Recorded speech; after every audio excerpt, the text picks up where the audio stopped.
Olá, crianças, tudo bem? Que culto abençoado, não é verdade? Nós estamos participando? Olá, papai, olá, mamãe, olá, família.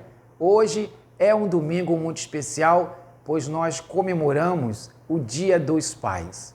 Então, eu queria primeiro parabenizar a você, papai, pelo seu dia tão especial. Nós somos privilegiados por Deus e recebemos de Deus esse ministério, o ministério de ser pai. É o maior ministério que nós temos, é cuidar de nossos filhos, cuidar de nossa família. Então, parabéns para você, papai. E eu quero também lembrar que pai não é apenas aquele que doou a matriz genética para gerar a criança, mas pai é aquele que primeiro ama os seus filhos. Pai é aquele que se dedica em cuidar, se dedica em proteger, em suprir as necessidades físicas, emocionais, mas principalmente se dedica em suprir as necessidades espirituais de seus filhos. Pai é aquele que caminha com o seu filho e nessa caminhada lhe dá instruções de sabedoria. Amém? Vamos então, nesses próximos minutos que estaremos juntos, conversar sobre um texto muito conhecido de vocês, que é Provérbios 22, versículo 6. Provérbios 22, versículo 6, que diz assim: instrui um menino no caminho em que deve andar, e até quando envelhecer, não se desviará dele. Vamos reler? Ensine, papai, ensine os seus filhos no caminho que deve andar, e até quando envelhecerem, não se desviarão deste caminho. Que maravilha este Provérbios. Agora, talvez algum papai pergunte: pastor, o que é instruir? Eu não compreendo exatamente o que é instruir. Sabe, no português, instruir pode ser ensinar, instruir pode ser educar. Mas nós precisamos lembrar que a Bíblia ela tem o Novo Testamento e o Antigo Testamento. E o Novo Testamento ela foi escrita em grego e o Antigo Testamento ela foi escrita em hebraico. E eu busquei o verbo instruir no hebraico e é muito interessante que nós encontramos. No hebraico, instruir se fala assim, hanar, hanar. Hanar é muito mais do que instruir.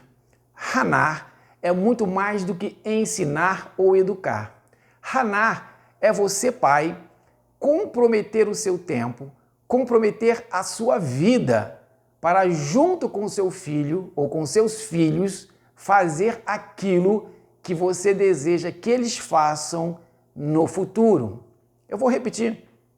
Hanar é você, pai, comprometer o seu tempo, comprometer a sua vida para, junto com seus filhos, fazer aquilo que você deseja que eles façam no futuro. Existe uma diferença muito grande em envolvimento e comprometimento. Eu quero trazer para vocês uma alegoria para que vocês não esqueçam mais. Sabe quando você vai comer um hambúrguer? E seu hambúrguer é aquele hamburgão mesmo, né? O bate-top. Carne, alface, ovo frito, bacon, presunto, queijo, aquele hambúrguer gostoso. Nesse hambúrguer que você vai comer, existe envolvimento, mas também existe comprometimento. Como assim, pastor? Sim, a galinha, ela se envolveu com seu hambúrguer. Ela fez uma forcinha e lá saiu o ovo, não é isso? E fritaram o ovinho da galinha e beleza, já estava no seu hambúrguer. Mas a vaquinha e o porquinho, eles comprometeram a sua vida. Eles precisaram morrer para que você pudesse comer a carninha e o bacon. Então existe uma diferença muito grande entre comprometimento e envolvimento. E Hanar, na realidade, não é se envolver com seus filhos, é se comprometer com seus filhos. É doar a sua vida para que seus filhos possam se desenvolver, aprender, ter maturidade, se desenvolver intelectualmente e espiritualmente, para que no futuro eles possam ter autonomia e se lembrar do seu discipulado, do seu treinamento. Porque Hanar representa ou significa treinar. E o que é treinar? Treinar é como aquele jovem, aquele menino que chega no clube de futebol e ele tem o dom de ser goleiro, por exemplo, e vai ao seu treinador. E o que o treinador faz? Entrega uma apostila de 500 páginas para esse menino ler e se virar? Não. O treinador de goleiro, ele vai até o campo com o menino. Ele leva o menino na área, fica debaixo da trave e passam-se tempos e mais tempos chutando bola para o gol e agarrando e pulando. E o treinador vai ensinando aquele menino a se tornar um grande goleiro. E esse treinamento não é apenas um dia, leva meses, muitas vezes anos, para se formar um grande goleiro. A sua função como pai, em viver o Hanar, o treinamento, não é apenas cobrar de seu filho se ele já estudou, se ele já fez a lição de casa. Não! Você precisa chamar o seu filho para perto de si, para perto de você e estudar, fazer a lição de casa junto com ele.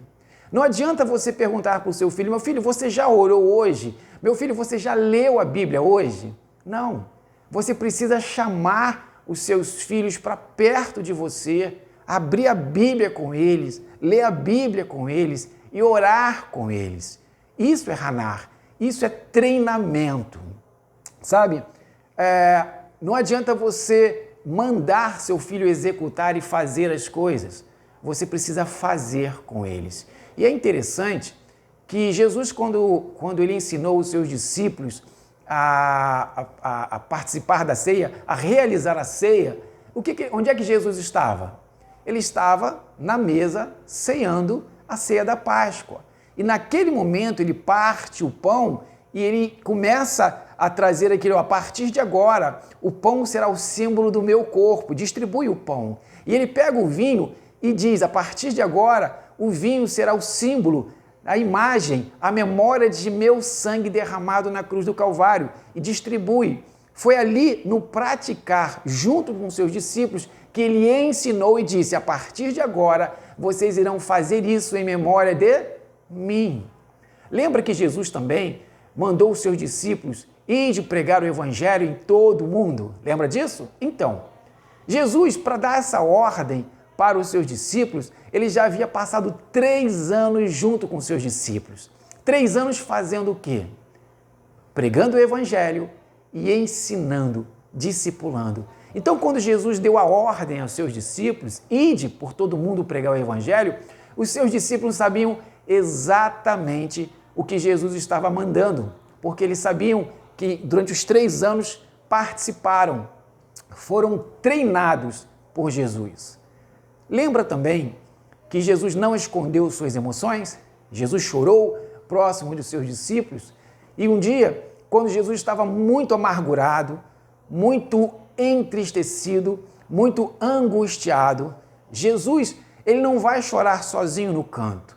Jesus chama os seus amigos, os seus discípulos, sobe ao monte e lá vai fazer o quê? Chorar na presença do Senhor, orar ao Senhor, não sozinho, mas com seus discípulos. Então, quando Jesus dá ordem, orai sem cessar, os discípulos sabiam exatamente o que Jesus estava falando, porque eles viveram isso com Jesus. Você, pai, precisa viver todos esses momentos com seus filhos, precisa estudar com seus filhos, precisa ler a Bíblia com seus filhos, precisa orar com seus filhos. E é importante também, não só para os seus filhos, mas para o seu casamento, para a sua família, você fazer assim como Jesus fez, abrir o seu coração. Não adianta você chegar em casa angustiado, entristecido, amargurado, preocupado com o dia de amanhã e não chamar os seus filhos, chamar a esposa para conversar, dialogar e abrir o seu coração para eles e depois de fazer isso, se for necessário até chorar, porque Jesus chorou e homem chora assim. É importante a sua família, a sua esposa e seus filhos conhecerem o seu coração E após você abrir o seu coração para os seus filhos e para a sua esposa, vocês vão orar junto, clamar ao Senhor juntos. Sabe o que vai acontecer? No dia do milagre, quando Deus derramar bênçãos sobre a sua vida, os seus filhos vão se sentir coparticipantes destes milagres. Será uma experiência de vida espiritual tremenda, que eles irão levar por toda a sua vida. Inclusive, irão praticar com seus filhos e com sua esposa isso que você fez. Eu quero deixar a última instrução para você, papai. Se você deseja que seus filhos sejam bondosos para a mamãe deles, que é a sua esposa, é importante que você seja bondoso com sua esposa.